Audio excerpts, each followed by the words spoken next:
Hi viewers, welcome to our channel.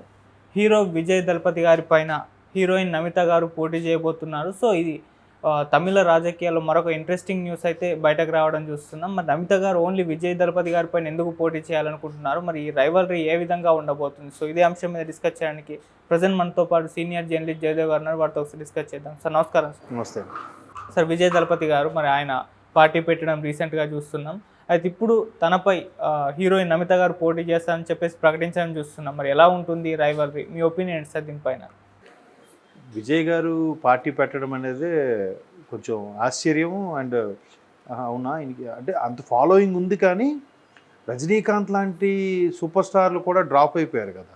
పెట్టాలా వద్దా, పెడదామా వద్దా, యూనియన్స్ ఫ్యాన్స్ అసోసియేషన్తో మీటింగులు, తర్వాత ఆయన మళ్ళీ ఆశ్రమంకి వెళ్ళి వచ్చి అడిగి పెడితే బాగుంటుంది అనుకోవడం, మళ్ళీ డ్రాప్ అవ్వడం, తర్వాత ఆయన అనారోగ్యం పాలవడం, మళ్ళీ మీటింగ్ పెట్టడం, మొత్తానికి అది ఇది నాంచారు, కానీ ఎందుకో ఆయన ధైర్యం చేయలే. బట్ విజయ్ గారు మాత్రం సడన్గా ఒక మొన్న పార్టీ పెట్టి 1 month అయింది అనుకుంటా, అక్కడికి ఒక 2-3 months బ్యాక్ ఒక ఇలాగే ఫ్యాన్స్ అసోసియేషన్ మీటింగ్లో ఒక చిన్న పిట్ట కథ ఏదో చెప్పారంట. ఎట్లాగంటే ప్రతిసారి ఈ ఏదో ఒక అడవి కథలా చెప్తూ అడవికి రారాజు ఎవరైతే బాగుంటుందో అన్ని జంతువులకి సక్రమంగా ఉంటుంది, బాగుంటుంది అనే ఉద్దేశంలాగా ఒక చిన్న పిట్ట కథ చెప్తూ, ఈసారి వచ్చే మృగరాజు ఎవరైతే ఉన్నాడో సరైనడు ఉంటేనే అడవి నియమం తప్పకుండా ఇదవుతుంది, అన్ని జంతువులకి మేలు చేకూరుతుంది, ఆ జంతువు మనమయ్యేలా ఉండాలి అన్నట్టుగా ఏదో పెట్ట కథ. అంటే ఇండైరెక్ట్గా ఒక హింట్ ఇచ్చారని కొంతమంది చాలా సీనియర్లైన తమిళ పాత్రికేయులు ఇచ్చిన విశ్లేషణ అది. అయితే ఈ తమిళ పాత్రికేయులు ఇచ్చిన విశ్లేషణలో ఊరికే అంటే లేదు, ఆయన ఎప్పుడు ఏ తమిళ రాజకీయ పార్టీలో కానీ మొగ్గు చూపినట్టు కానీ, లేదంటే ఎదురు తిరిగినట్టు కానీ, లేదంటే ఖండించినట్టు కానీ ఎక్కడ ఏం అనుకోలేదు.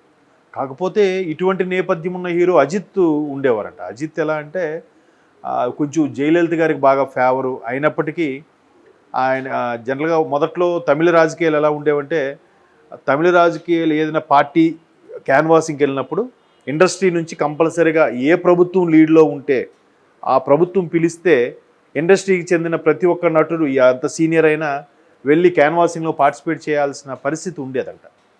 అటువంటి పరిస్థితిని అజిత్ లాంటి వ్యక్తులు వచ్చి ఖండించి, ఇట్లా కరెక్ట్ కాదు, ఇలాగా మీరు అందరినీ పిలిస్తే ఇబ్బంది కలుగుతుందనే ఉద్దేశంతో ఆయన ఎదురు తిరిగిన సందర్భాలు ఉన్నాయి. కానీ అంటే మేబీ డిఎంకేగా ఉన్నప్పుడు ఆయన ఎదురు తిరిగారేమో, అందుకే అతనికి తెలియకుండానే జయలలిత గారికి ఫేవర్ అయ్యి ఉండొచ్చు నేను అనుకుంటున్నాను.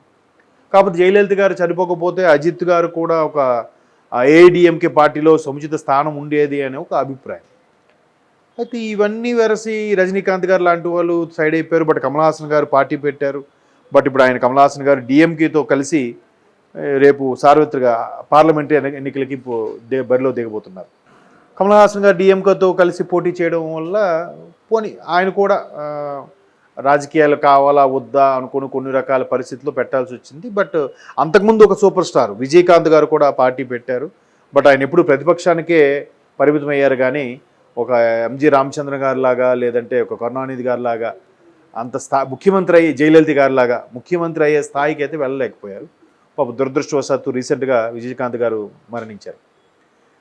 అయితే ఇప్పుడు ఇలాంటి సందర్భంలో ఎవరు రాజకీయ పార్టీ రావట్లేదు, సూపర్ స్టార్లు ఎవరు కూడా ఉండట్లేదు అనుకున్న టైంలో విజయ్ గారు ఈ విధంగా మాట్లాడడము, అనూహ్యంగా ఆయన చెప్పిన పెట్టకథ చెప్పిన 2-3 నెలలకే ఒక పార్టీ అనౌన్స్ చేసేయడం. ఆ అనౌన్స్మెంట్ కూడా ఇప్పుడు 2024లో వచ్చే పార్లమెంటరీ సార్వత్రిక ఎన్నికలకి పోటీ చేయట్లేదు, 26లో తమిళనాడు రాష్ట్ర ఎన్నికలకి సంబంధించి మాత్రం పోటీకి సిద్ధంగా ఉంటాను, అందరూ కూడా శ్రేణులు రెడీగా ఉండాలని స్టేట్మెంట్ ఇచ్చారు. సో ఆయన ధైర్యం ఏంటంటే, సినిమాలు చేస్తున్నారు, ఎప్పటి నుంచో ఉన్నారు, చిన్నప్పటి నుంచి చైల్డ్ ఆర్టిస్ట్ ఆయన, అసలు ఎందుకులే ఇది ఒక హీరోనా స్టారా అనుకున్న వ్యక్తి సూపర్ స్టార్గా వరుసగా ఈ మధ్యకాలంలో తెలుగు ప్రేక్షకులు కూడా బాగా దగ్గరయ్యిన తరుణంలో పార్టీ పెట్టడము, పార్టీకి కూడా కొంతవరకు స్పందన వచ్చింది. చూద్దాం మరి, అంటే ఎంతవరకు వెళ్తుందనేది తెలియదు. ఎందుకంటే చిరంజీవి గారు లాంటి వాళ్ళకి, విజయకాంత్ గారు లాంటి వాళ్ళకి కూడా పరాభవం తప్పలేదు. పరాభవం ఇన్ ద సెన్స్ ముఖ్యమంత్రి పీఠం దక్కించుకునేంత ఇదైతే లేదు. అయితే ఇప్పుడు విజయకాంత్ గారిలో పెట్టడం, ఆయన ఎక్కడి నుంచి పోటీ చేస్తారు అన్న అంశం ఇంకా తెర మీదకి రాకుండానే, ఎన్ని స్థానాలతో పోటీ చేస్తారనే అంశం ఇంకా తెలియకుండానే ఆయన మీదకి పోటీగా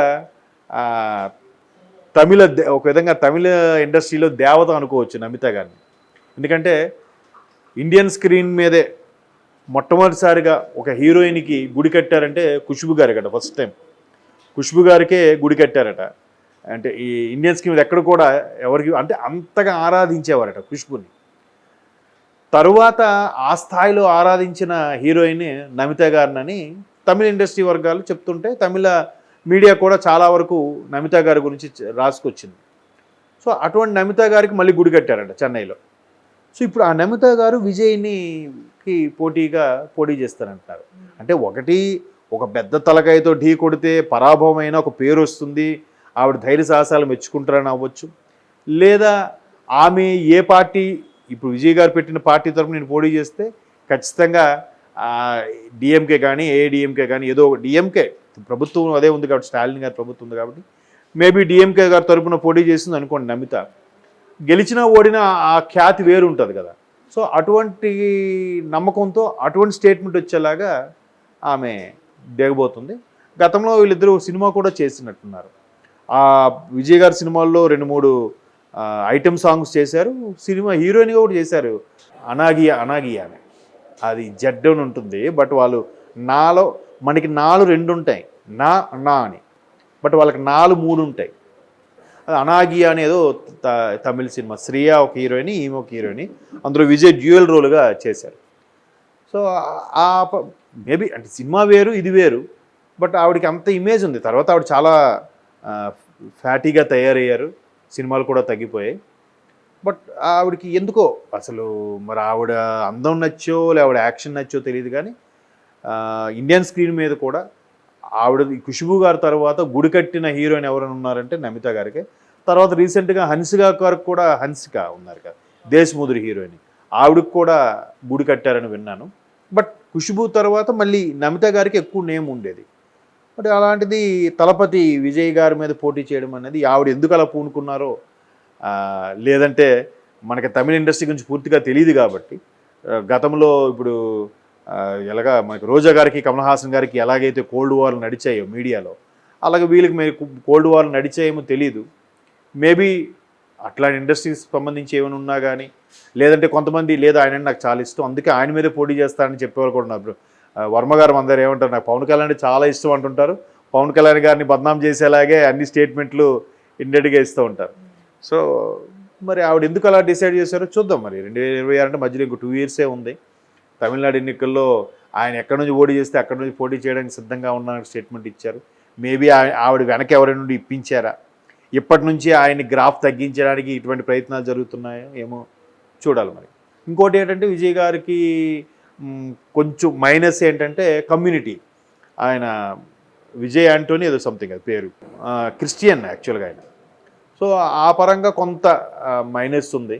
ఇప్పుడు అన్నామలై లాంటి వాళ్ళు బీజేపీ తరఫున బాగా విజృంభించి మాట్లాడుతున్నారు కాబట్టి, సో విజయ్ గారు లాంటి వాళ్ళకి అది కొంచెం మైనస్ అవ్వచ్చు అని అనుకుంటాను. ఎందుకంటే దేవాలయాలు, ఈ ధార్మికత, హిందూ ఇవి ఎక్కువ తమిళనాడులో. మీరు అబ్జర్వ్ చేస్తే ప్రతి ఒక్కరు కూడా బొట్టు పెట్టుకొని కంపల్సరీగా పొద్దున్న స్నానం చేసే బొట్టు పెట్టుకొని ఇలాగ మనకన్నా తెలుగులో కన్నా అక్కడ ఎక్కువగా సంప్రదాయబద్ధంగా కనబడడానికే ఇష్టపడుతూ ఉంటారు.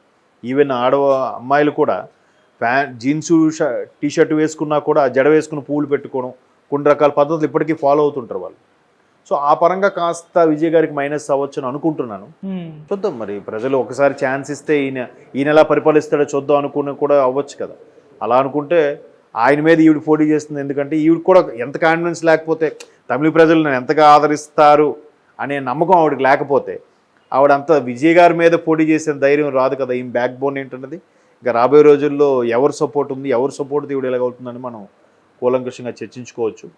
ప్రస్తుతానికి స్టేట్మెంట్ అయితే ఇంట్రెస్టింగ్గా అనిపించింది. Okay, thank you so much. Thank you.